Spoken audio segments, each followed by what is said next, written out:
हे students, बच्चों हम बात कर रहे थे अप्पू की, जो कैलकटा गया है स्टडी करने एंड उसे अब अपने फ्रेंड देबू का घर ढूंढना है। तो घर ढूंढना उसके लिए इतना आसान नहीं था। उसने ढूंढा, उसके जो अप्पू देबू के अंकल थे उन्होंने बहुत अच्छे से उसको ट्रीट किया। ठीक है, अब काफ़ी डार्क होने लग गया था तो वो छत पे जाके सो गया। फिर भी उसका एक्साइटमेंट कम नहीं हुआ। अब देखते हैं पेज नंबर 111 पे। आने वाले दिन में Appu started to look for a job of a private tutor और अपने लिए एक कॉलेज भी ढूंढने लग गया जिसमें एडमिशन फ्री में होता हो। तो उसने इवेंचुअली रिपन कॉलेज में को ढूंढा जो उसे लगा कि उसके लिए अप्रोप्रिएट है। It's tall and huge building was quick to impress Appu. After completing the admission formalities वो क्लासरूम्स को देखने गया। तो उससे देख के तो एक्साइटमेंट हुआ कि क्लासरूम में इलेक्ट्रिक फैंस थे। बट जब वो विलेज एरिया से आया था एंड उसके लिए इलेक्ट्रिक फैंस देखना भी बड़ी बात थी। दूसरे बॉयज़ ने उससे स्विचेस दिखाए और अप्पू ने बहुत सारा टाइम स्पेंड किया उन्हें ऑन एंड ऑफ करने में। The place where Akhil Babu lived was not his house, but a hostel where many other men lived.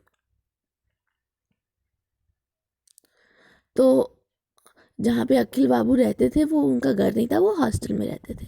जैसे कॉलेज स्टार्ट हुआ बच्चों, उसे समझ में आ गया कि वहाँ पे रहना आसान नहीं होगा। अगर वो 3 लोगों के साथ अपना रूम शेयर कर रहा है, उसके पास प्राइवेसी नहीं है पढ़ने की। उसके बाद अप्पू बड़े लोगों के साथ रह रहा है, एडल्ट्स के साथ, तो उसे आउट ऑफ प्लेस लगा। बट उसके पास कोई चॉइस भी नहीं थी बच्चों। ठीक है, he didn't have much money और उसने अपनी मम्मा से भी प्रॉमिस किया था कि वो उनको पैसे भेजेगा जब उसे स्कॉलरशिप मिल जाएगी। बट अब जब स्कॉलरशिप का ही कोई चांस नहीं था, वो अपनी मम्मा को क्या बताएगा, कैसे मैनेज करेगा। तो अप्रॉक्सीमेटली 1 महीने बाद चीज़ें थोड़ी अच्छी हुई। अखिल बाबू ने उसके लिए एक जॉब ढूंढ ली प्राइवेट ट्यूटर की। ठीक है, 15 रुपीज़ पर मंथ में। भले पैसे कुछ ज़्यादा नहीं थे, but beggars couldn't B choosers. Beggars couldn't B choosers means जो खुद भीख मांगते हैं वो डिसाइड नहीं कर सकते ना कि हमें भीख में क्या चाहिए या हम कैसी ज़िंदगी चाहते हैं। तो ये एक फ्रेज़ है, बेगर्स कुडंट बी चूजर्स। तो उसको जितने भी पैसे मिलना डिसाइड हुए वो उतने में खुश हो गया। तो उसने पढ़ा कि जो दूसरे लड़के हैं कॉलेज के, वो भी कहीं पे रूम शेयर कर रहे थे। तो उन्होंने वो मान गए कि वो अप्पू को भी अपने साथ रहने देंगे। तो अप्पू गया, उनके साथ खुशी खुशी रहने लग गया। एटलीस्ट अब वो अपने पीयर्स के साथ रह रहा था, मीन्स अपने साथ वालों के साथ, जो उसके साथ स्टडी वगैरह करते थे उनके साथ रह रहा था। इससे पहले बच्चों के साथ रह रहा था, एडल्ट्स के साथ रह रहा था, जिससे उसको अच्छा नहीं लगा।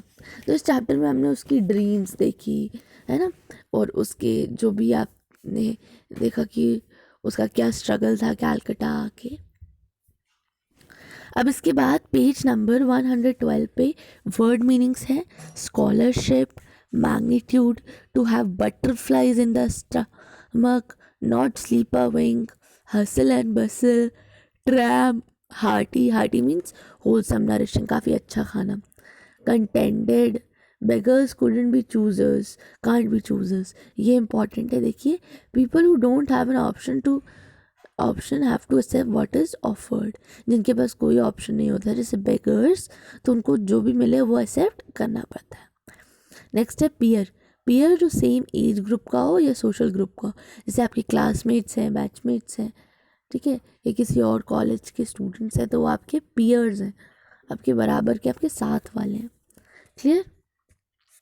चलिए अब पेज नंबर 112 पे टिक द करेक्ट स्टेटमेंट्स है। It's huge and tall building was quick to impress Appu because, क्यों वो इम्प्रेस हो गया था? उसने काफ़ी बड़ी और टॉल बिल्डिंग्स नहीं देखी थी इससे पहले. He hadn't seen many tall and big buildings. Once Appu college started, he thought it would be difficult to continue staying in the hostel. क्यों? क्योंकि वो वहाँ पे पढ़ नहीं पा रहा था. He couldn't study in the hostel. Calcutta was a city of dream for Appu. Appu के लिए कैलकटा सिटी ऑफ ड्रीम क्यों था? क्योंकि वो ऐसी प्लेस थी जहाँ पे उसे अपॉर्चुनिटीज़ मिलती एंड वो अपनी ड्रीम्स फुलफिल कर पाता. थैंक यू चलो.